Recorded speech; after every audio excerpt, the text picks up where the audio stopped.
we all want to maximize our efforts in the gym. No one wants to go into the gym and work hard and have no rewards, no new muscle, no new strength. But the flip side of that is that most of us probably are doing exactly that because we're just following what we see on an Instagram models page and so on. Very, very little thought is given to leverages and physical aspects of gravity and how they affect the actuation and activity of a muscle. I don't think anyone has done as much of a deep dive as Doug Brignole. Doug, first of all, give us some of your pedigree. You've been a Mr. USA, you've been a Mr. America, and what else? Mr. California? Mr. California in 1982. My division win in Mr. America in 1983. Division win in Mr. Universe 1983. Northwestern America 1991. And then most recently, last November, the AAU has resurfaced, and I won the Masters division and the overall Universe last November at the age of 59. Wow, that's impressive. So how old are you now, Doug? 60. Just turned 60. Okay. Yeah. All right. And now, so Ron and I, we talk a lot about a lot of stuff. I often wish we taped our conversations on the phone because I think they're so fascinating. I think other people would as well. And he started telling me about your book, and he's like, Carl. Now, I know Ron. Ron likes to lift heavy. He does a variety of different things that both confirm metabolic conditioning as well as strength. And he said to me, we've been doing it all wrong. Talk about that conversation. What was the epiphany you had when you started to, first of all, when you started to read this book, did you read it and go, nah, this can't work? Yeah, I mean, I think people split into two camps on that. They're either challenged by it and thinking, wow, wait a minute, am I messing this up? Or they're threatened by it. And when I read it, I realized, I think a lot of people have tried to apply physics before, but usually they're more academics. And the interesting thing about this book is you have a guy who's wasted a tremendous part of his life in a gym. So he really knew what he was talking about. Then he takes physics and marries the two. And, he admits all the things, the way he used to train for years and the changes that he made. So it makes a lot of intellectual sense. But then when you apply some of the things, there's certain exercises in the book immediately that you will do, the way he trains triceps, the way he trains mid-trapezius. And you're like, oh my God, I haven't felt anything like this. And then you start becoming a believer. And then over the next few days, as you have a weird, delayed onset muscle soreness, you're like, something is very strange here. And then so it just builds on it, And I think there's people that take the time to make that exploration, and then people who don't. And I've bought the book for several people, and they fall into those two camps. People that they don't really get it, or they don't really try to get it because I guess they're not looking to learn new things. And then other people are like, wait, could this be possible? I don't think anyone reads it and says, oh, this is the answer. It's just a challenging book, and so it's genius. Thank you, Ron. Thank you so much. Yeah. So, Doug, let's set the table here for a second, because we're going to have a lot of people who are going to listen to this interview, and they're going to dismiss it because of this phenomenon that we just talked about. That's a uniquely human construct, and that is when you've been doing something wrong long enough, you're more resistant to changing, even when you find something right to change with. And that's because you've made this investment, and it's hard for you to say, I just wasted 5 years of my life doing it this way when I should have been doing it that way. The ego has a big role in why people may look at your book and go, nah, this can't work. I'm not even going to try it. Right. Well, the term cognitive bias, right? That we tend as humans to seek confirmation of our beliefs. And so when we are confronted with something that refutes our beliefs, we tend to try subconsciously to find a reason to discredit it. So, and this is more true if you've been teaching those beliefs, right? Because then not only do you have, the bad feeling of having done it wrong for so long, but also possibly the guilt of having exposed other people to these.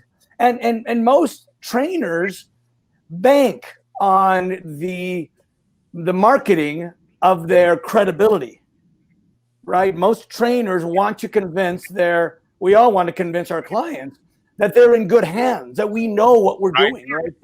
the idea that you've been doing that for 10 years or 20 years, but you didn't know what you were doing. Now, what I always do, because it's very important for us to understand that we are all on the same page. We all want to do what's right.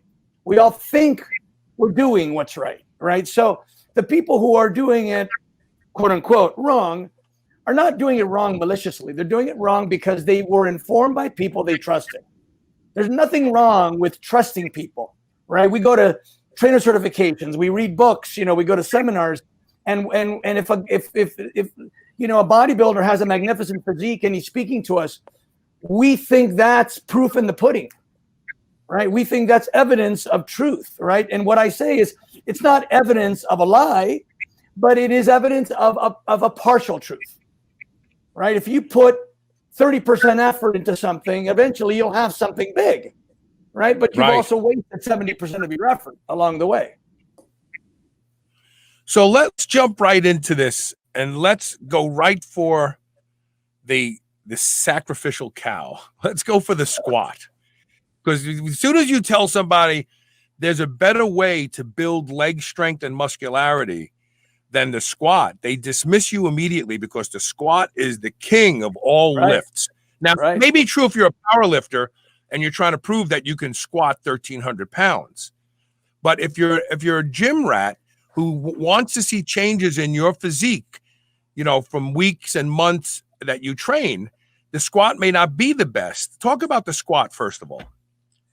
Well, the first thing I'll say is that, we like to use barometers of sorts. We like to use something that gives us what might be considered a concrete indication of how well we're doing, right? So when your squat weight goes up from 315 to 325 or whatever, you think you're getting confirmation that you're on the right track, right? Well, you are on the right track to something, right? But if your objective is to build your quadriceps and your glutes, that isn't necessarily a good barometer to use. All right. So the problem with what I teach is that it requires, when we're talking physics, we're talking trigonometry, right? We're talking some math, right? So if you really want to quantify your progress, but in a measurement of strength, then you'd have to do a little bit of math, right? But what I say in my book is you don't need to know trigonometry. All you need to know is what's more than and what's less than. All right. Mm-hmm. What kind of lever angle gives you less percentage of the load, and what lever angle gives you more percentage of the load? And once you know that, then you can start favoring the physics that gives you the greater percentage of the load. So to get down to brass tacks with squat, the first question that people have to ask themselves is this. It's a compound movement. I'm working quads and glutes. Yes, you're working erector spinae because something's keeping your spine from folding forward, right? So, but it's working isometrically. But the primary objective when we're doing squats is to work hip extension muscles and knee extension muscles. So the first question people have to ask themselves is, okay, pretend you're the knee extension muscles, right? Over there somewhere, the hip extension muscles are working simultaneously. Mm-hmm. Would I, as the group of knee extension muscles, know that group of muscles is working simultaneously? Not necessarily. And if I didn't know, would I benefit from it? The answer is no. We're doing our own thing. I'm extending the knee. That group of muscles over there is extending the hip. They're doing their thing. They might be getting some benefit. I might be getting some benefit, but their benefit doesn't help me. And my benefit doesn't help them. Now, yes, there's coordination involved in a squat. So part of lifting a heavy squat is being able to coordinate the movement. But separate from that, the stimulation that the quadriceps are getting is not being enhanced by the stimulation that the hip extension, the glutes, adductors, hamstrings might be getting. So that's the first question, is we have to first agree that the simultaneous activation of these two muscles has no innate benefit to each. Right? So yes, you're spending more time and your energy. Maybe people say, oh, isolation exercises suck, but every muscle is working on its own in every movement. Right. So technically every muscle is isolated in its job. Yeah. Every muscle is doing what it does. It's doing its job. That's number one. So on that point, we have to ask ourselves, during a squat, the knee extension muscles are extending the knee. Are they extending the knee as well as the knees can be extended? Mm-hmm. Are the quadriceps working as well as the quadricep, and the answer to that requires knowing what constitutes great muscle stimulation, right? Part of it is range of motion, part of it is early phase loading, part of it is efficiency, which has to do with the ratio between how much weight you're using and how much load the muscle is getting, right? So the glutes are extending the femur down, and the quads are extending the tibia up, right? So when you're talking about levers, right, and the lower leg is the lever of the quadricep, and the femur, the upper thigh bone, is the lever of the glutes and the hip extension muscles. When you look at that, you say, okay, so we know that a pendulum is neutral when it's hanging straight down. We know that it's neutral when it's over its pivot, right? That's why support beams in buildings are vertical, right? We know that once it breaks vertical, it starts to get heavier. It gets heaviest when it meets the perpendicular position with gravity, right? Technically, that's called the widest moment arm, the widest distance between the pivot and the end of the lever. That's why that's heaviest, right? So when you're talking about this thing, it's percentages of effort, right? So any limb that we're using is going to load its corresponding muscle with the most possible effort it can when that limb is perpendicular to gravity, right? When we're using free weights, that means horizontal, right? All right. So when you're doing a squat, you start off with your upper leg and your lower leg.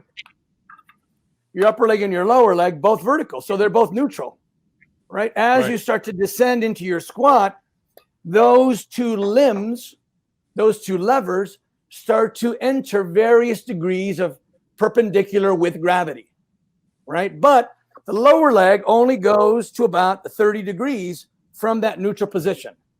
It doesn't even reach a 45-degree angle, certainly not horizontal. So it's far from being a 100% lever. Your ankles just broke. Then, well, yeah. I mean, aside from that, there's just no way that you could basically do a sissy squat. That's what it would require. When you do a sissy squat, your lower leg goes nearly horizontal. There's no way you could do a sissy squat with 315 pounds on your back, right? So that's the reason why you can do 315 pounds, is because you're only getting on your quads about 30% of that. Now, the upper leg bone, the femur, does get horizontal. So technically it is a 100% lever.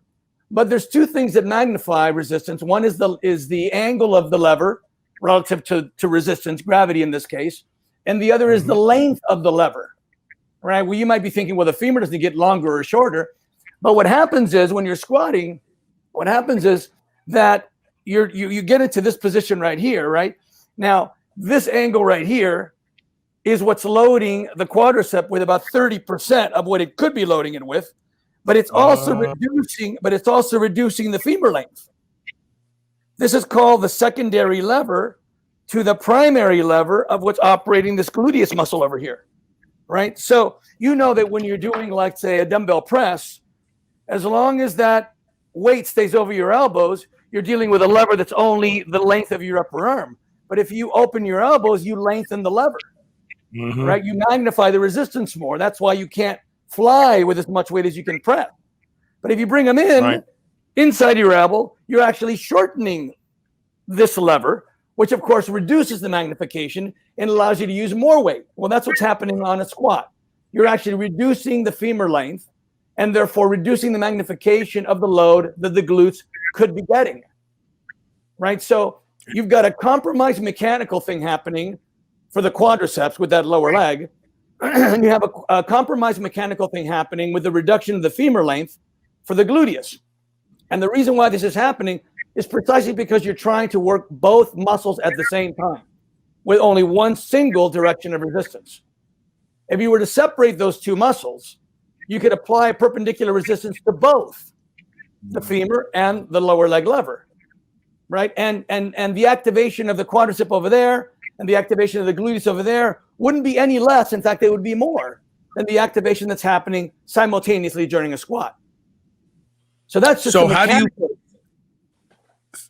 do you feel about the leg extension as a quadricep movement? Well, the leg extension is basically the same thing as a skull crusher, right? It is applying the resistance to the end of the lever and then you're loading that tricep with a loaded lever. That's what a leg extension is. The reason why leg extensions sometimes don't feel comfortable is because our knees are not parallel to each other, right? Our femurs are actually externally rotated, which is why most people's heels are closer than their toes are when they look down, right? That's why some people are pigeon-toed, of course, but most of us have slightly externally rotated femurs, and that means that the axis of both knees are also slightly outward, which means that if we were to extend our knees naturally, they would go slightly to the outside, but the leg extension forces you to go straight. Right. So it's forcing your knee to move in a way that, and by the way, I have a client whose toes are so far out, he can't ski. If he were to ski, he would rip his legs apart, right? Because he cannot hold his feet together, parallel to each other, right? So someone like that could never do a leg extension. Their knee axes are so turned out that it would be very uncomfortable to follow a straightforward path. Not to mention the fact that sometimes the pivot on the machine is not placed in the right place. Sometimes it's a little too high, sometimes it's a little too low. It should be right alongside your knee joint, but often it's not. Right. But conceptually, a leg extension would be fine. If you could have a leg extension that followed your pathway, either with cables or whatever, there's nothing wrong. More free floating, almost free floating, Right. So let me just touch on one more thing about the squat. So there's two aspects that we have to look at: the mechanical aspect of what's actually happening to the levers, right? And then there's the neurological aspect. And the neurological aspect is that we have a mechanism in our body that's called reciprocal innervation. Sometimes it's called reciprocal inhibition. And basically what this does is it tells the opposing muscle to shut off while this muscle over here is working. So when you're doing curls and your biceps are being activated, your central nervous system is sending what's called the relaxation synapse to your triceps to prevent it from simultaneously contracting, which would interfere with the functioning of the bicep, right? Well, you can't tell that's happening with your curls. It is happening, but you can't tell. But when you're doing a compound movement like the squat, where you're trying to get simultaneous activation of different joints, you have to ask yourself, are some of these influencing negatively the other? Well, hip extension, which is the gluteus and the hip, the adductors, and to some degree the hamstring, is opposite hip flexion. So when you activate the hip extension muscles, you deactivate the hip flexion muscles. One of those hip flexion muscles is the rectus femoris, which is one of the four quadricep muscles, is being deactivated while you're trying to get maximum stimulation for your quadriceps. That's the muscle right in the center. That's the only one of the four muscles. That sounds very counterproductive. You've got 25% loss of benefit instantly just because it's being shut off. I mean, they've actually done EMG studies on that, and they've actually discovered that the activation of the rectus femoris is almost non-existent during squats, right? So that's significant, right? And then what's happening too is that the activation of the hamstring as a participant in hip extension is also being deactivated by the activation of the quadricep. The quadriceps are opposite hamstring. So that means hip extension is also being compromised in a way because one of its participants can't play, right? So here we are doing this exercise with a lot of weight. And again, getting back to the mechanical thing, it's a lot of weight because we're compromising the mechanics. We're forced to use a lot of weight in order to get the same amount of load that we could get with another exercise that had better mechanics. And so while you're struggling with all of this weight and the spinal compression of having that weight pushing down on your spine, which by the way is ridiculous because it's a very indirect way of loading the target muscles. Why involve the spine to load the quadriceps? Why involve the spine? It's like trying to involve your spine to load your triceps. It's like it's not necessary. You're getting spinal compression, you're getting deactivation of the rectus femoris, deactivation of the hamstring, and forced to use more weight than you'd have to use if you separated these two movements. So, yeah, it's a holy grail, but you know, when you break it down, you say, God, I've been beating myself up for nothing. Can you get muscles with squats? Yes. but for a very high price. So what is Carl, the replace? Yeah, go ahead. I was going to ask you what the replacement. So this is what he does to replace it. Imagine a movement that you only see women doing in the gym, and that's what his purported Plie squat? No. Basically a cable squat. So you take a free motion machine, the kind that has the arms that can not only go up and down, but also in and out.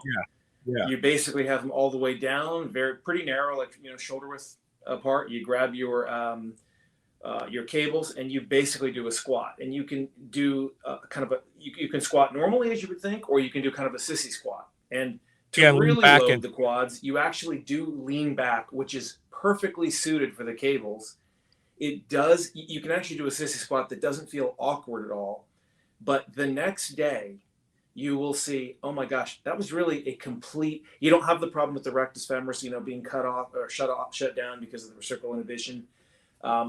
So it feels like nothing. I've actually had to modify my weight stack to be able to tolerate more. You can do high rep stuff very easily, but if you want to go super heavy, some people might need more weight. Most people can use the full stack, or I say the stack will be plenty for them. But when you do it, it will change your mind about quadricep loading. And it's one of those things like, I'm doing it and I'm feeling guilty as I'm, doing this wimp exercise. The quadricep is in fact the triceps of the leg. Yeah. It is exactly the same mechanism as the tricep. And you would never think to yourself, I'm going to go work triceps today, but I'm not going to enter a perpendicular resistance with a cable or with dumbbells. I'm just going to use a mostly parallel forearm. It's like trying to build your triceps with only parallel bar dips and push-ups. It's not even sensible, right? That you're going to get better workout if you use dumbbells that cross gravity, forearm that crosses gravity, or a cable push down because the cable can cross your forearm. Those are better tricep exercises.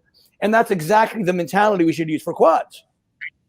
Yeah, just to stay with that, Carl, if everybody's done rope push downs or cable push downs, something feels a little off. And essentially what it is in order for the line of resistance to be right, the cable would have to kind of go through your head behind you. Right. So he's figured out a way to use, again, the free motion. You'll have to see the pictures in the book, but essentially you turn around backwards, if you will. And the pulleys are, about a 45-degree angle behind you, and you're actually doing kind of like a skull crusher, but you're in a more comfortable position because your triceps are close to your side of your body. It's unilateral. You're training at both times, but you're training the resistance separately in each arm, and you're effectively doing a push down this way, seated. And when you do it the first time, it's a perfect angle of resistance because it's loaded all the way through. It's heavier loaded where it needs to be, where the tricep is stronger, and a little bit less loaded where it's weaker.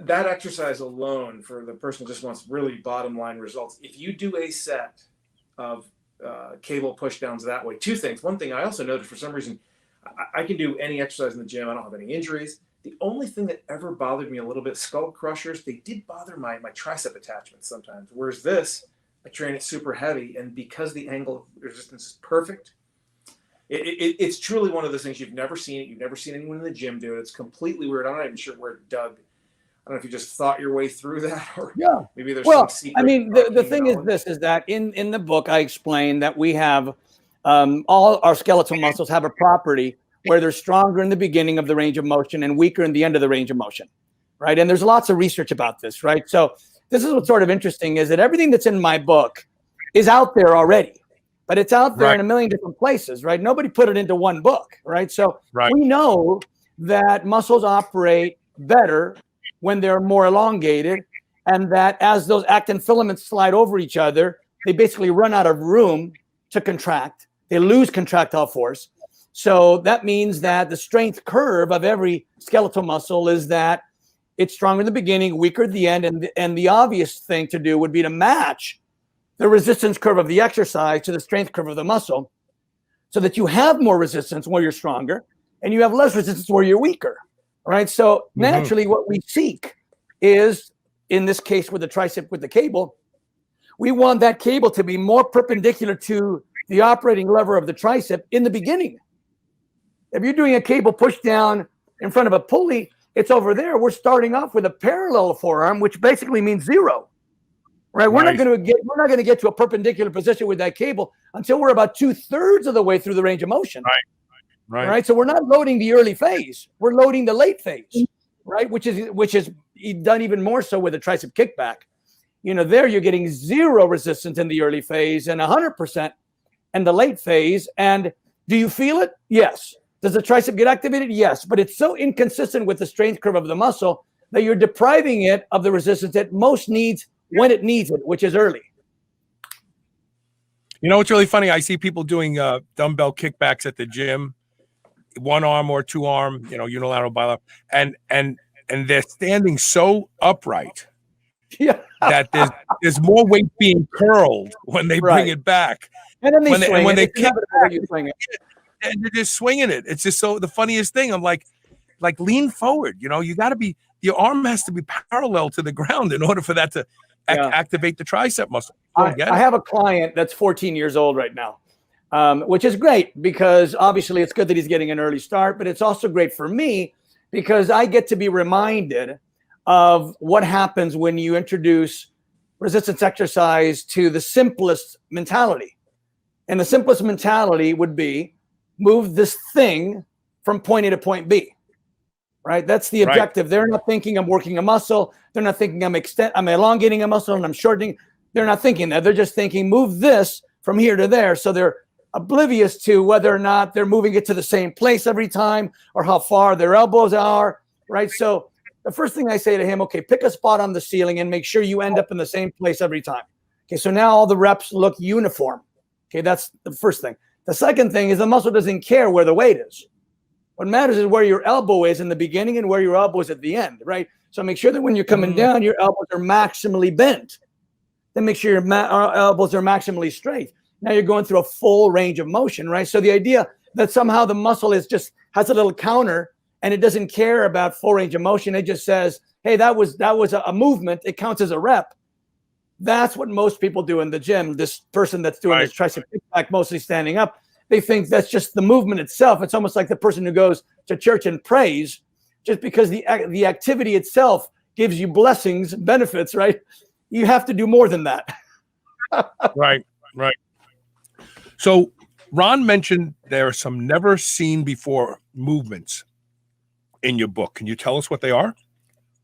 One that he was referring to is scapular retraction. So the thing that's interesting when I unveil this in the book is I say when people work their back muscles, like you can go into any gym and you can say, what are you working today? They'll say, I'm working my back. And you'll say, okay, well, specifically, can you tell me the names of those muscles? They usually say lats and rhomboids. Right. They might say middle trapezius, but they don't know exactly what the muscle names are. And they certainly don't know what those muscles do, where they start, where they end, origin and insertion, which tells us what that muscle does, right? So, but if you look at an anatomy chart, you'll see that the second biggest muscle on the back next to the lats is the middle trapezius. It's a huge thing that starts at the neck, goes all the way down, right? It takes up the most amount of space on your back. There's a couple of other muscles in there that, people don't know what they are. They're just bumps to most people. What's that thing right there? Oh, that's the infraspinatus. Well, that isn't really a back muscle. That's a shoulder rotator, but okay, it's on your back, so it looks like a back muscle. And there's a teres minor, which is small, but the biggest muscle is the middle trapezius. And so you say, okay, what are you going to do for your middle trapezius? I'm going to do rowing. All right. So can you tell me what that does when you're rowing? Well, yeah, it's creating this motion. It's like, well, no, let's look at an anatomy chart. You can see that the middle trapezius originates on the spine. It goes out to the outer edge of the shoulder blade and stops. It does not cross the shoulder joint. It does not connect to the arm, right? So the middle trapezius cannot play any role whatsoever in the arm part of a rowing exercise because it's not pulling on the arm. So when you're rowing, to the degree that you're letting your shoulders go back, that's the degree to which the middle trapezius is actually working. Right. It may not be working in its full range of motion, and it may not be working with the right direction of resistance. But a lot of people don't even do that. A lot of people just row with their shoulders in one position. So, of course, there's almost no middle trapezius participation. In fact, most that I see don't even come to the point where their elbows are behind their back, and that's when the trapezius is actually doing its job. Most of them stop out. That's actually wrong, because the middle trapezius has nothing to do with the arm. So the fact when you're saying the middle trapezius is when the elbows go behind the back, well, if you're pulling your elbows back and it's causing an incidental retraction of the scapula, yes, but muscles always pull toward their origin. And because the middle trapezius origin is on the spine, the direction of pull would have to be in, right? Or in slightly back, right? So the fact that your elbows go behind you when you row in itself proves that it's that part, that last part of the range of motion has nothing to do with your back, right? It's all rear deltoids and teres major, right? Because the muscles of the back don't pull in a direction where they're not positioned, right? The muscles of the back would pull toward the spine, where your arm is now leading the spine, right? It went to it, then it went past it, right? So when it's going over there, the lats, if the lats are participating, they actually have to let go to let that arm pass, because if they keep pulling, it's going to come right back to the side of the torso, right? So you're literally causing a deactivation of the lat by letting the arm go past you. Not that pulling it to the side of the torso was that good of an activation to begin with, but anyway, the point is that you realize that the best way to maximally elongate and maximally contract the middle trapezius is to roll your shoulders forward as far as possible and then bring your shoulders back as far as possible. Right. Well, I can do that without any participation of my arm. Right? In fact, it is better with minimal participation of the arm. And because, you know, there's a thing that's called opposite position loading. Right. And I always say, like, you know, if the Leaning Tower of Pisa over there, if it was going to fall north and it was your job to keep it from happening, and you had a rope that's strong enough to do it and you're strong enough to do it, on which side of the tower would you have to stand on? Well, you'd have to stand on the south side of the tower, because the load's on the opposite side of the lean, right? So whatever muscle is going to be positioned on the opposite side, directly opposite the direction of the resistance, that's the muscle that's going to be the most loaded. Well, when you have a straightforward direction of resistance on a rowing, you're not getting to the spine, you're getting to the rear deltoids. So you have to have resistance that goes that way, and then you scapular retract opposite this resistance that's pulling up the spine. You get in the pulley rack. You set the pulleys out a little bit higher than your shoulders. You step back. Actually, a little lower than your shoulders, and that's because when you come back, your elbows are lower than your shoulders, right? And you want to straighten up. This is the whole movement. This is it. That's it. But here's the thing. It's and like Ron said, when you do that, you go, holy crap. It's like, I've never felt my middle back that way. Talk about it, Ron. So you've been a devotee of just training very, very hard and with heavy weight. This sounds like too simple. Yeah, and this one does feel troubling when you do it, because it hits the muscle perfectly, but it definitely doesn't. It feels like finesse. It does not feel like, you know, a massive amount of work. But it hits the middle trapezius exactly the way the fibers align. So ideally you want to do it on a free motion cable again that has the up and down and you know, open sideways. He sits pretty low. And you do have a little bit more arm motion than you would think, because it's just because the way the cables are loaded, you have to. Yeah. But this movement alone, I mean, truly buy the book for that. And even if you're dumb about everything else, you will have a different middle trapezius. And it doesn't work as well on, like, I think you were talking on like a functional trainer, Carl, where you basically, the pulleys are kind of preset. You can probably get it to work there, especially if your arms are a certain length. But if you have access to the free motion, that's really the way to do it. And honestly, I have 2 copies of the book. I have one that I read for the physics piece, and then I have one in the gym. And I'm embarrassed to tell you how many times I've referred to the pictures to make sure that the pulleys are set properly, because you just said, I would expect them to be higher, but no, they do need to be lower. So, you know, it's one of the things that eventually you'll get it. But, you know, some people say, God, you know, your book is really impractical because, you know, we don't all have a free motion pulley machine. It's like, look, my job isn't to tailor a workout to every single person with every single different type of access. My job is to tell you what works best. I'm so glad you did that. Right. So, I mean, we can't ignore the fact that this works best just because you don't have a pulley machine. We can't pretend that we don't know what best is. No, right? We have to identify it. I never would have said this, but in the COVID times, if someone wanted to get one piece of equipment that you could do a hell of a lot with, it would be a free motion pulley. So if people are going to get, kettlebells and dumbbells, and they're going to try to get a power rack, but truly, I mean, if you read this book, you'll be amazed what one single free motion will allow you to do. And we work out. I work out at a garage gym now because the Equinox and all the public gyms in Los Angeles are all closed, right? So my training partner and I put together a fantastic home gym. It's got a free motion machine. It's got dumbbells from 2.5 pounds to 55 pounds. And it's got a decline bench, an adjustable decline bench. Actually, we've got a seat also, and that's it. I mean, we get every bit as good a workout. The only thing that I would like to get in there, that's our next purchase. We're going to try to see if we can find a pre-owned one, is a multi-hip machine for the glutes. But aside from that, I mean, the cables and the dumbbells and these little benches, that's all we have. My quads are growing now like as if I'm getting ready for a competition. Wow. My hamstring, we're doing seated cable curls for the hamstring. Perfect. No complaints.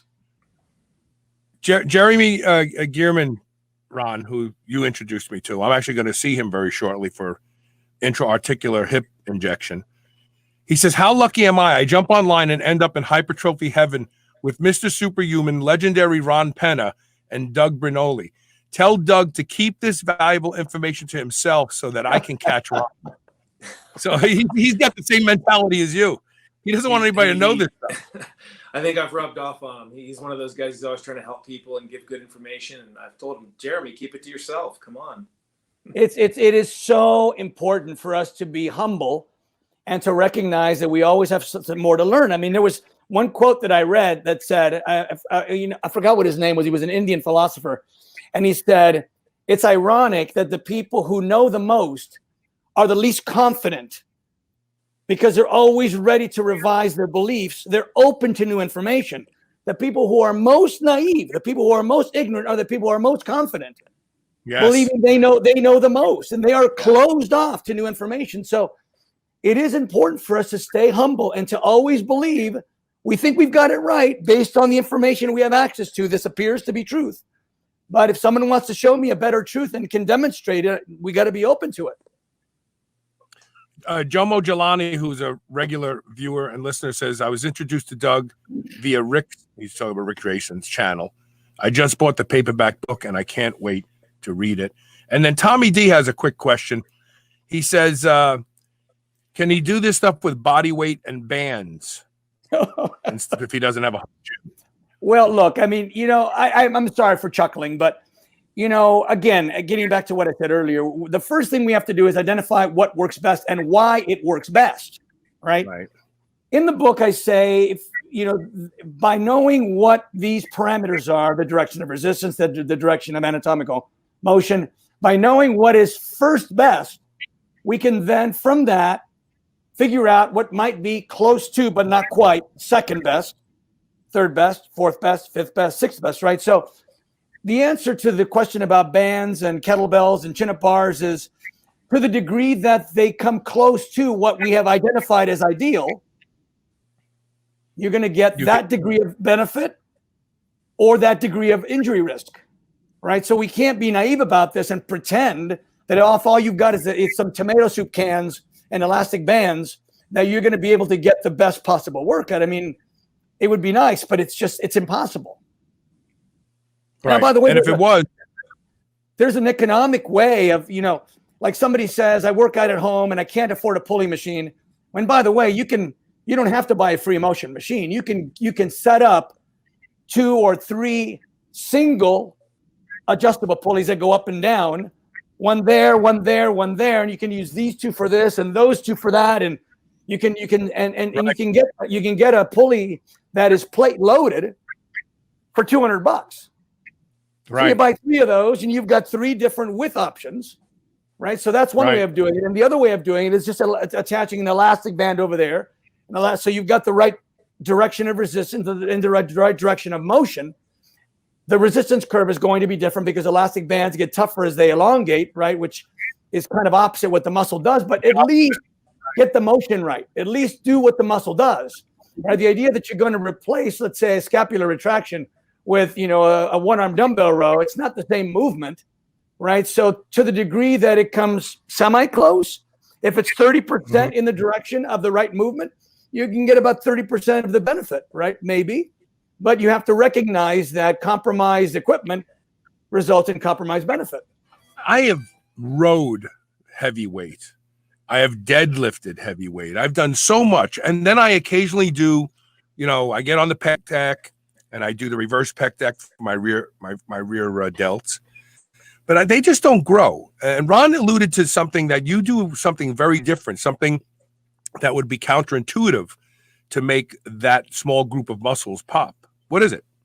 Actually, let me interrupt. Yeah. Carl, I'll ask you the question. Why do you think we have posterior delts? What motion did our ancestors need posterior delts for? Climbing a rope.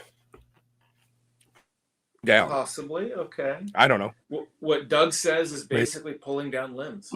You got tree limbs, you got to reach something, pull it down. It's probably the most natural motion of the posterior delt. And with that, I'll let him take it away. Well, on that same note, from an evolutionary standpoint, did our ancestors ever have to do that? Probably right? not. No. I mean, what in the world could they possibly have needed to do that for?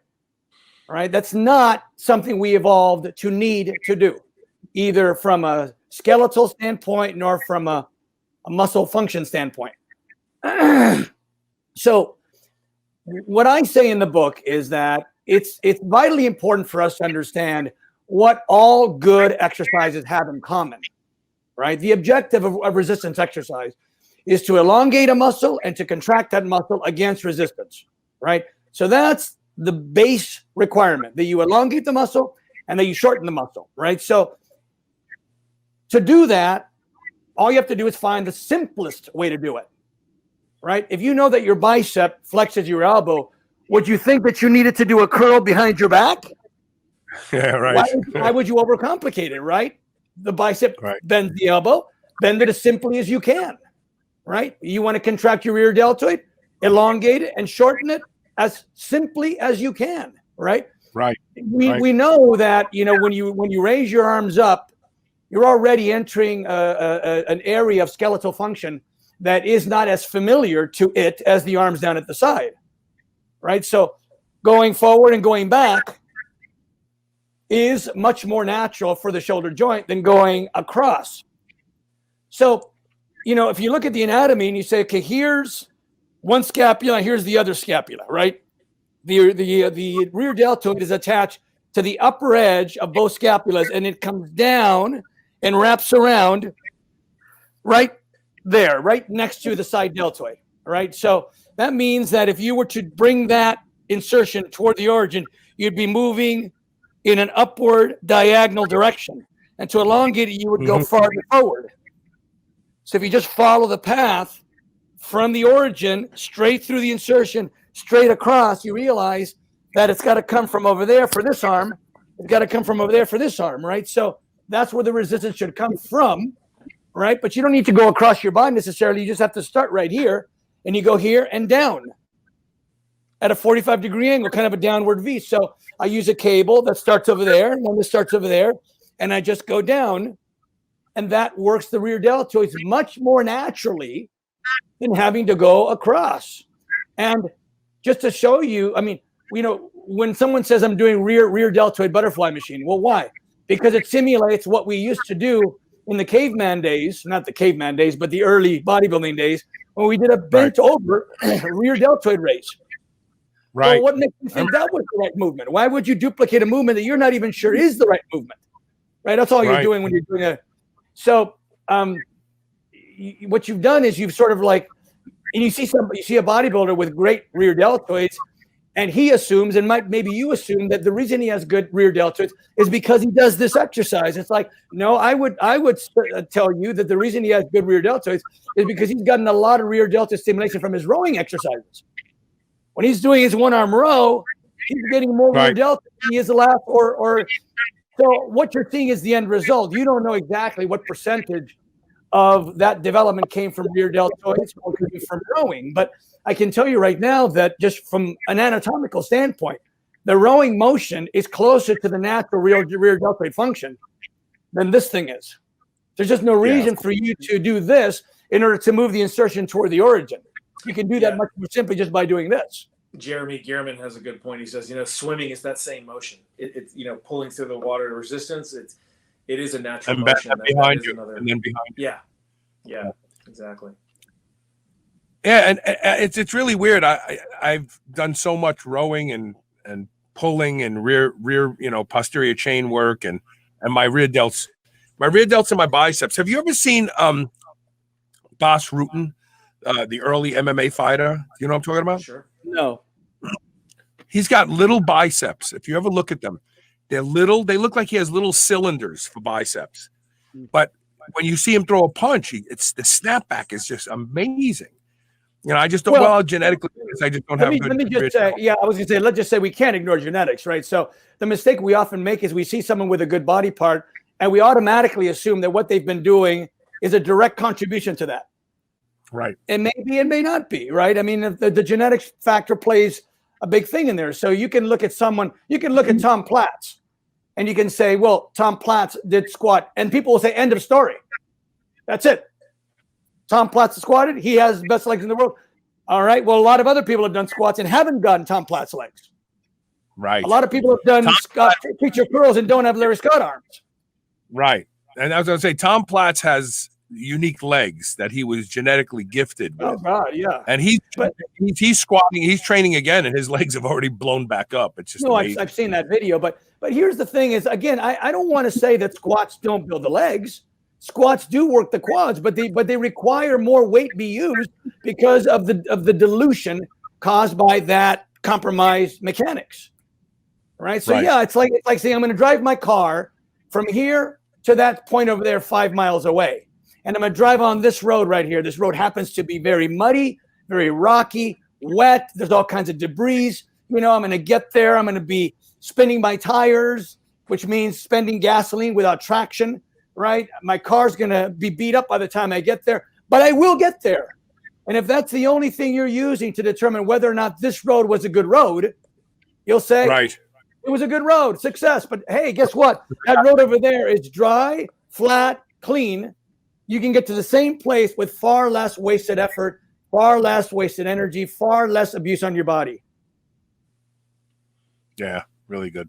So, Ron, how long have you been now employing what you are learning and continue to learn from Doug's book, The Physics of Resistance Exercise? It's probably only been 5 or 6 weeks. I mean, I got the book, I think 5 or 6 weeks ago, and it was like a flash of lightning. And, I've been I pretty much immediately I modified everything, and as I gained more and more confidence and played with it, I've dropped more and more things away. But I do have a lot of guilt on some of the exercises I'm doing because I hear Doug's voice in my ear making fun of me as I'm doing. So some of those I've really changed. And then, like one of the other things we should talk about is injury, because a good example, people who have a lot of injuries, they'll just stop training something. Posteriors, we'll just stay with posteriors. A lot of times people's shoulder, like the acromion gets sore, they really can't do it. You can still continue to train the way he does his posteriors. Not well, but better than you were doing it to begin with, and you're not actually forcing that. So same with triceps. There's a bunch of things, and when you do it, there's maybe a little bit of guilt, maybe for the puritanistic side of us. It's like, wait a minute, I'm actually really comfortable. I'm not like struggling with all this extraneous effort, nervous system energy.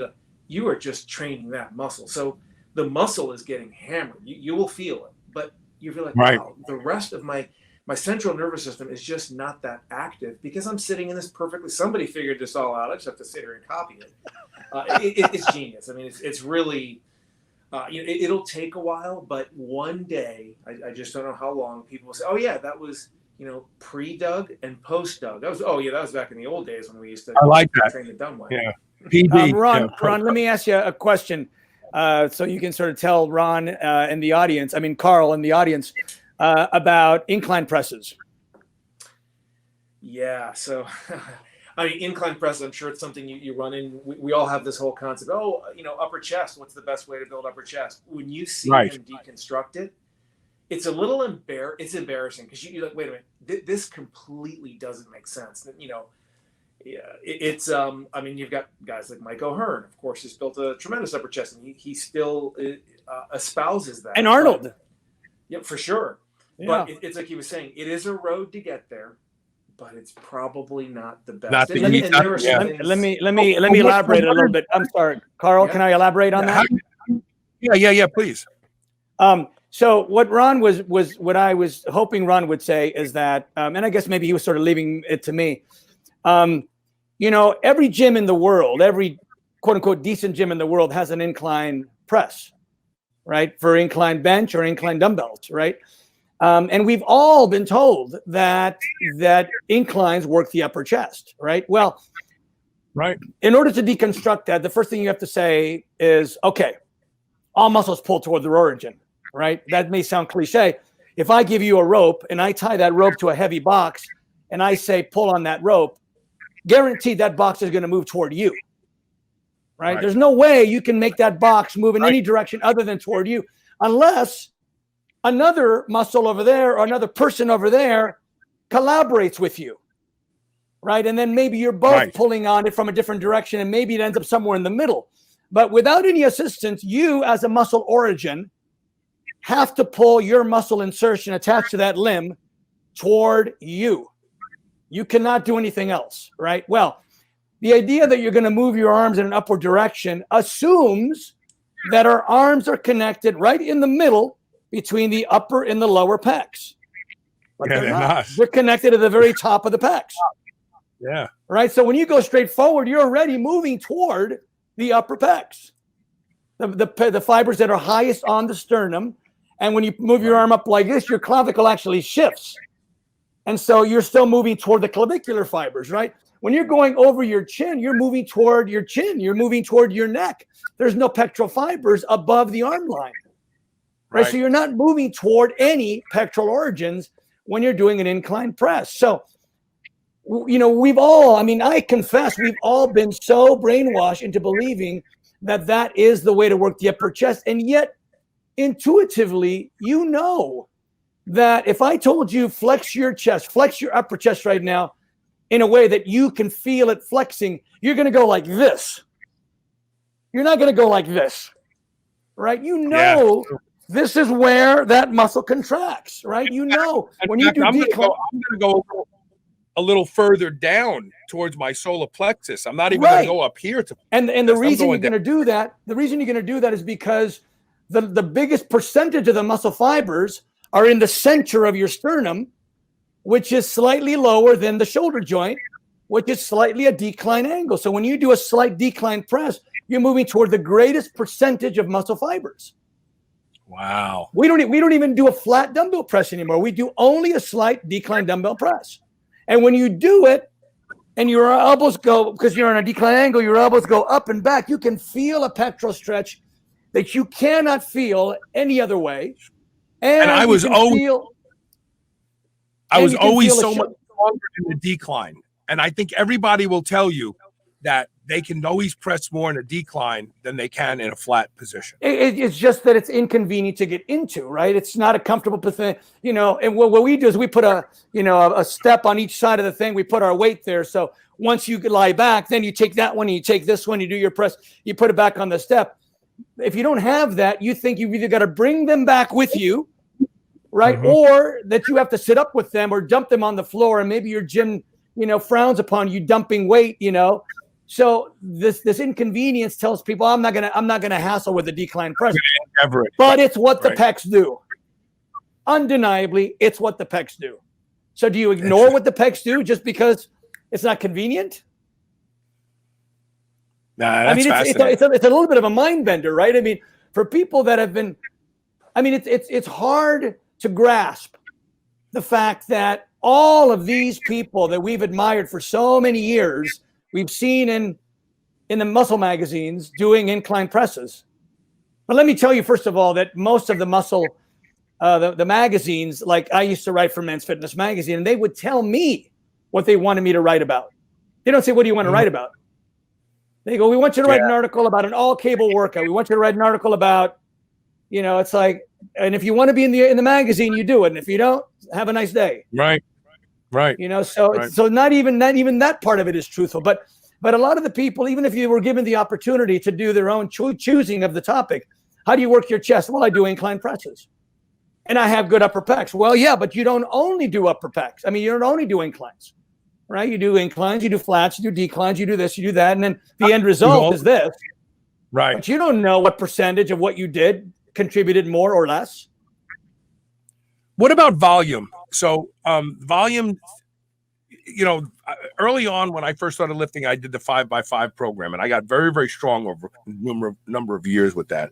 But then I started reading about German loading patterns and volume, and I thought, well, I got to do this too. Is volume really that important in building a bigger muscle? Not necessarily stronger, but a bigger muscle? Yes. This is a complicated subject because it's not mechanics anymore. It's physiology, right? So, right. Mike Menser, when he did the heavy duty thing, and in collaboration with Arthur Jones, they were trying to say, why do anything more than you need to do? Right. So work the muscle as much as you can in as few sets as you can and be done with it. And that way you'll have, spent the least amount of unnecessary effort. That's okay, but it ignores an important thing. And that is that you're assuming that if I can double the intensity, I can have half the number of sets. Yeah. Right. But that's not actually feasible because of the physiology, right? First of all, let's just say you want to go from 10 sets to 5 sets, right? Well, the chances are you probably can't double the intensity of the effort you were using before. You're probably using 80, 90% effort before anyway. So the extra 10% effort isn't going to let you get away with eliminating 50% of your sets. That's one thing. The other thing gets into this, aspect of what they call proximity to failure, right? So the question becomes, how productive is training to failure versus multiple sets that are not to failure? Okay, so this brings up the next question, which is, what makes a muscle grow? Right? So a lot of people do a lot of supersets and breakdown sets and pre-exhaust sets, and they do that with the emotional belief that the more pump, the more burn they get, the more growth. Well, there's no evidence to suggest that fatigue is the primary contributor to muscle growth. In fact, there's plenty of evidence to suggest that fatigue doesn't lead to muscle growth, because all you have to do is look at endurance athletes and say, well, they experience maximum fatigue. They're not massive, right? So there's some wonderful articles by a guy named Chris Beardsley, Beardsley. He's an exercise physiologist out of the UK. You should Google him and read his articles on training to failure.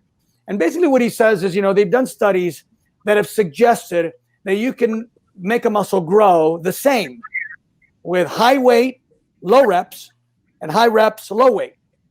But that's an incomplete story, right? In other words, if you do one set of high weight, low reps, and you measure somehow how much stimulation that caused and growth it produced, and you do one set of high reps, low weight to failure, and you measure how much stimulation that produced, yes, one set gives you about the same amount of growth. But the question is, can you do multiple sets of high reps to failure? No. Once you do 1 or 2 sets of high reps to failure, you're spent. You do one set of 6 reps to failure, you can still do 4, 5, 6 more sets of 6 reps to failure, right? Because you didn't have lactic acid production and you didn't have the systemic stress, right? So now you say, what's better? 6 sets of 6 reps to failure versus however many 1 or 2 sets you can do to failure of high reps. So right away you realize volume matters, right? It factors into the equation. But training to failure or intensity plays into volume. In other words, the more you train to failure, the less volume you can do. Right? So the question is, how do you balance? right? So these articles by Chris Beardsley suggest that recruitment, muscle recruitment, fiber recruitment is kind of the key to muscle growth, right? So you get high fiber recruitment when you do a low weight, high rep set to failure, but then you're spent. Right. On a heavyweight, low rep set, you get high fiber recruitment, high percentage fiber recruitment from the very first rep. Over there, you didn't get it until the muscle was toward the end of the set. That's when all the fibers started kicking in because they had to. But over here, because of the percentage of effort, you get high fiber recruitment from the beginning. So you get that on the second rep, and you get it on the third rep, and you get it on the fourth rep. Over there, it's less. So you're gonna, but then again, you also can't jump into your heavyweight right away. Right. So what I recommend is, I usually do between 8 sets and 10 sets per muscle group, and I start off with high reps, low weight, but I use a much lesser percentage of effort because I need to warm the muscle up. I basically need to seduce the muscle to get it to the point where I can train it heavy with 95% effort without injuring it and without injuring the joint. So I do, let's say I might start off with my first set of maybe 50 reps, certainly never less than 30 reps. And then I add weight and I add weight and I add weight. And every time I go my subsequent set, I increase the percentage of effort. So I might start off with 60% effort, 70% effort, 80% effort, 85, 90, 92, 95, 97, until I've done, my most percentage effort on my final set or two. But I've got some volume in there too. So I've gotten volume and I've gotten proximity to failure and I've gotten intensity. So that seems to be the key is to balance fatigue with volume. Yeah. And I kind of have adapted to that over the years. I'm sure you have as well, Ron, because you're very tuned into the way your body train, how your body feels when you train. I like that approach. I like that approach to where I keep getting the intensity in the movement increases. And then with that last set, I generally want to go to failure as best as possible. Right. That makes good sense. That's just. And there's no shame in starting. Like we start, by the way, speaking of triceps, I like that tricep cable exercise, but I actually prefer a very decline angle dumbbell skull crusher because my elbows are so close to my side. It's almost like doing an upside down push down. But I used to do that with cambered bar. Yeah. Because there's something unusual about doing the free motion in terms of it doesn't stress the tricep attachment in any way. I'll have to try. Well, getting back to what you said earlier about the skull crushers hurting your elbow, I've noticed the farther away from my sides, my arms are, the more you feel it on the elbows. Yeah. So even if you go higher, more and more elbow discomfort, right? Mm-hmm. The lower your elbows go, the less elbow discomfort you feel, right? So that makes sense. That's the natural position for the arm to be in. So you might as well extend with your arm close to your side of your body with the resistance that comes from the opposite side. That's interesting. So I do decline, and we started we did them last night. We start with 5 pounds for 50 reps, 7.5 pounds in each hand, 40 reps, 30 reps, 20 reps, 15 reps, 12 reps, 10 reps, 8 reps, 6 reps, 6 reps. That's how we progress through that. And you talked about the cambered bar. The problem with the cambered bar is it's certainly better than a straight bar, right? Because it's really hard to turn your hands this way without letting your elbows go out, right? Right. So you want your elbows to go in, and when you do that, your palm turns inward, right? So at the very least, your palms should be parallel to each other. But even better is turning them toward you. Ron, I encourage you to try that. Turn your palm toward you when you're in the down position. As you come up, you can rotate them a little bit. But when you come down here, you notice that if you do this, your elbows kind of go out. Even though you're using a parallel, you're still do this and your elbows just come nice and in. Very interesting. And it feels very, very natural. Okay. Could you just finish with the palm in the same position instead of pronate? Yeah, no, you definitely could. That would hit the tricep more completely along the whole muscle. It's just a more natural. It's just a more natural. I mean, we were not built like this. We were built like this.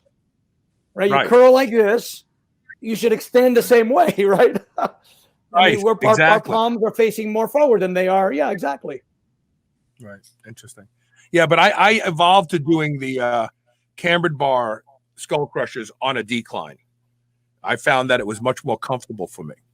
Well, I the other thing that I talk about in my book is that whenever possible, it's better to use each arm has its own resistance, right? In other words, in the book, I compare two bicyclists riding side by side on their individual bike versus a tandem bicycle with two people sharing the same instrument.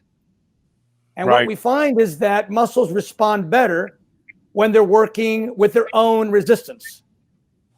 Now, they actually work better when they're working. What's that?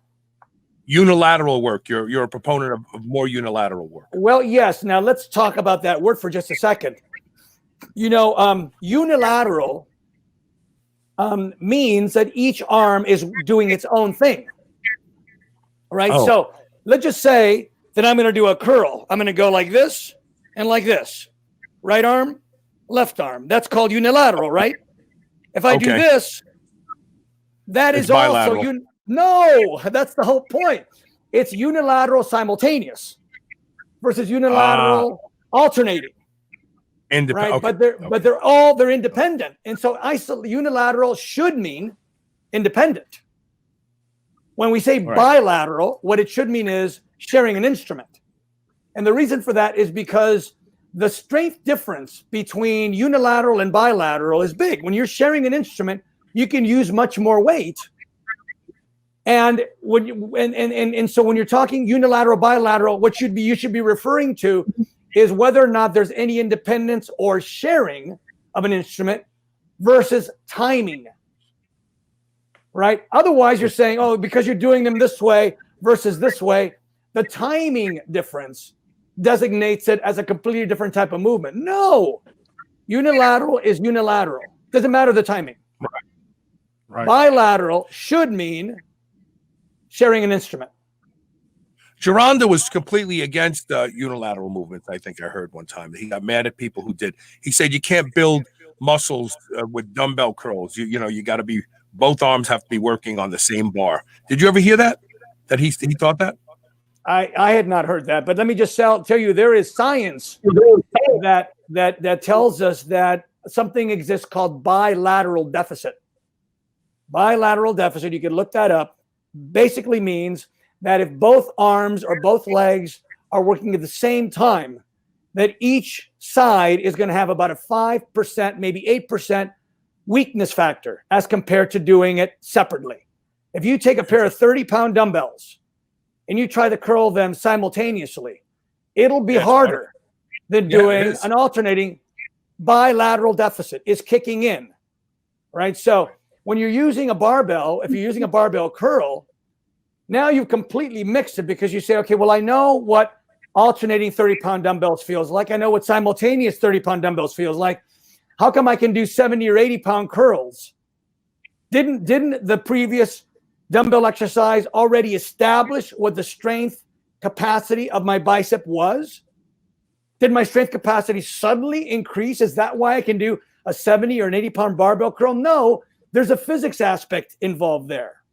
That's what's helping you use more weight. It's not that the bicep is being loaded more. You've already proven that your bicep has a strength capacity of X, right? So, whenever we can do more weight, we always have to ask ourselves, did we really just load that muscle more? Or did we somehow get some assistance? Right. Ron, do you have anything you want to contribute? We're getting close to the end of the interview, and I want to plug the book again for people who are watching or listening. You can go to shrnetwork.biz/build more muscle to get the physics of resistance exercise by Doug Brignole. Did we miss anything that you wanted to touch on? There's about 740 things on my list, but I'll just pick. Well, yeah, as Carl was saying that, I thought to myself, well, I mean, we couldn't possibly synopsize the book in an hour. No. The one thing he does. I just want to inspire people to buy it. I just want to inspire people to buy it. That's so he does an interesting analysis of which muscles get injured and which ones don't. For example, you notice people tear a bicep quite often, but not so much a tricep. They tear hamstrings, not so much. I tore my tricep too. Right. What's the lot? Well, yeah, it happens. And they tear a pectoral. Yeah, and he talks about how basically which muscles are at a mechanical disadvantage all the time, your triceps, your quadricep, etc. Whereas the ones that essentially fold, where you've got your hamstring, your bicep, etc., they're much more risky. And obviously, how you load it, for example, a preacher curl is putting the majority of the strength requirement at the beginning of the motion, which is the exact opposite of what you want. And so when you start thinking about that, that's when you start understanding the principles. Now you're understanding, okay, I understand now what the risk-reward ratio is of different exercises, and that's something that everybody has to think about at some point. Let me just elaborate a little bit on that, because you said mechanical disadvantage, and Carl probably goes, "What is that?" And everybody would say, "What is that?" Right? Well, mechanical advantage basically refers to whether or not a muscle is able to pull on its limb perpendicularly or not. Okay, so I have this model that I use right here. Right? So imagine that this is your elbow, this is your forearm right here, right? So this is your bicep. When my bicep can pull on the forearm perpendicularly to it, that's called a mechanical advantage. That means 100% of this effort is being used in the same direction I want this limb to go. Okay, but if I put my arm on a table like this, now I'm pulling on this forearm almost parallel to it. That means that even though I'm pulling here, I don't want the bar to go this way. That's the only way I can pull. I want it to go this way. Right. Which means that about 90% of my effort is going to be used unproductively going in, and only 10% of it is helping this go up. And as this elbow bends, the percentage starts to change, right? So it's true, I said earlier, that all muscles are stronger when they're elongated and weaker when they're shorter. So therefore, we should select exercises that provide more resistance at the beginning than at the end. Okay. The problem is that if we were looking at a tricep muscle right here, this tricep muscle connects to this forearm, to this part of the forearm, and it never is able to pull perpendicularly on it. It's always pulling parallel to it, right? That means the tricep is always at a mechanical disadvantage. So go ahead and load up the tricep in the early phase, because the mechanical disadvantage doesn't change. But when you're talking about a bicep, you have to factor that in. You have an automatic magnifier by the mechanical advantage that occurs when your elbow is straight. So when you're doing a preacher curl, you've got mechanical disadvantage and load. That's why when you're doing a standing curl, you've got a neutral forearm, but that's okay because you've got mechanical disadvantage magnifying it. Right? So when you combine those two magnifiers, that's why people tear their bicep on preacher curls, because you have two magnifiers happening at the same time and you're unaware of it. Right? You have to factor that in. So that's what, when Ron says, it's a mind bender, there's all these things that are happening simultaneously, right? You got to say, where's my forearm? Where's the direction of resistance? Is it gravity or is it cable? What angle is my bicep pulling on my forearm? You have to think about all these things at the same time. Am I moving my limb toward the origin of that muscle? So, for those of us that are kind of nerdy and we like to kind of challenge ourselves, it's interesting and fun. But for people who say, look, this is too complicated for me, I'm not going to get your book, that's okay. The first 16 chapters explain, in what I think is simple language, how mechanics and physics work. But then the last chapters, from chapters 18 through 25, those are the body part chapters. Just go to the body part chapters and say, what's the best exercise? What's the second best? What's the third best? Next body part, next body part. So, but it is interesting when you think about the physics of all of this, and you can't, and it's like most people have realized for years that a preacher barber curl is very difficult. They're very difficult at the bottom. Now you know why. Mechanical disadvantage. And Doug, I think you said something important. You can read the book on two levels. So you can read it as a nerdy, thought-provoking, fascinating understanding of how this stuff works. And there are principles that almost seem antagonistic to each other. So you have to, okay, well, where's the lever arm with the angle of resistance? But you can very easily look at the pictures and say, okay, there is a kind of train this way, not that way aspect. He doesn't dumb it down. So, you understand why. He's not just saying, believe me. But for some people, they're going to read it at a different level, which is, I'm going to try it. And it works at that level. Because when you try the exercises, you will know, if you've been training any amount of time, it just feels differently. And as I said, the late onset muscle soreness also reaffirms it. It's just... And there's 900 images. Yeah. Literally 900 images. So there's lots of examples and visuals to explain with arrows and, showing, what the text is describing. It's very easy to see what the text is describing. Yeah. The tricep and bicep tear I had 2 different occasions were both a result of not taking time off when I developed overuse tendonitis. Both of them. When you get tendonitis and you don't take off and you don't let it heal, it turns into something called tendinosis. And this is have you ever made spaghetti squash? Yeah. Sure. Okay, so you know how when you take the fork and you just go like that? That's what your tendon become like. So your tendon is this beautiful cable of soft tissue. And then all of a sudden it starts to unravel. And so you don't have the strength any longer. So I detached this tricep that way. And I tore this bicep doing heavy bent over rows. But I was suffering from tendonitis in both cases. So that's a message to those of you who think you can train through the pain. But let me also say that, that is, tendonitis is virtually non-existent when you do biomechanically correct movement. Oh, I'm sure. I got tendonitis in this elbow from doing heavy dumbbell pullovers. And right. I remember the first time that I got that stretch, and I felt it right in that elbow, right at the where the tricep attaches right behind the elbow there. But I kept doing them anyway for weeks, and it just got worse and worse and worse. Our body does talk to us during the workout. We're often not. Yeah. I was ignoring it. I was like, I encourage everyone who's listening. Next time you're doing a rowing exercise, ask yourself, how much am I feeling this in the rear deltoids? Most of us deny that we're feeling it in the rear deltoids. But if you ask yourself and you pay attention, you go, yeah, actually, I'm feeling it in my rear deltoids more than anywhere else. Right. But we're not supposed to be. It's not supposed to be a rear deltoid exercise, so we ignore it and we think it's our own unique. Oh, we just got our own unique rear deltoid issue. That's why I'm feeling it. No, everyone's going to, because whatever muscle is positioned opposite resistance will be the most loaded, whether you want it to be or not. And it's positioned most opposite resistance. Right. Yeah, it's interesting. Again, one more time. The book is called The Physics of Resistance Exercise by Doug Brignole. And if you go to shrnetwork.biz/buildmoremuscle, you'll get a copy of it. It's a beautiful book. It's actually it's a coffee table book. You could put this on your coffee table. It's beautiful. You see Ron is holding it up right there. Thank you so much. I'm hoping that on the second edition, we can make it bigger with color photos and bigger photos. Nice. Because I admit the photos are a little small and they're black and white. The original photos were in color. But the cost of printing has to balance out the cost of the book. So, right. So we did it, but if it comes out to be a bestseller, then the second edition will have color photos, bigger photos, and will maybe even a hardcover cover, and will truly be a coffee table book.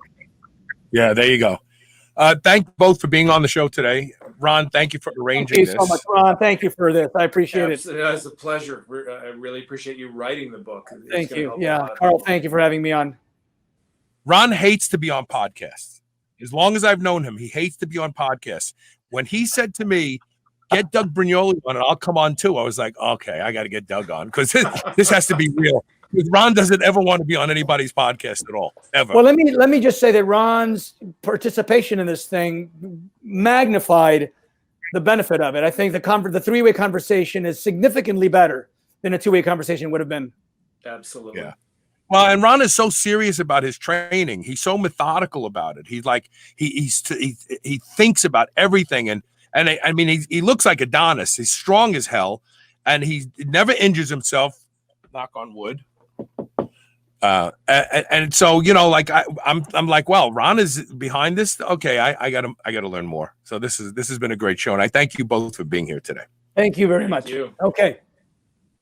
And that's it for today. We have a show tomorrow. I don't know what it is. I haven't looked at the schedule yet, but hopefully you'll tune in. Please share this show. Help a lot of people. Build more muscle. We'll see you tomorrow.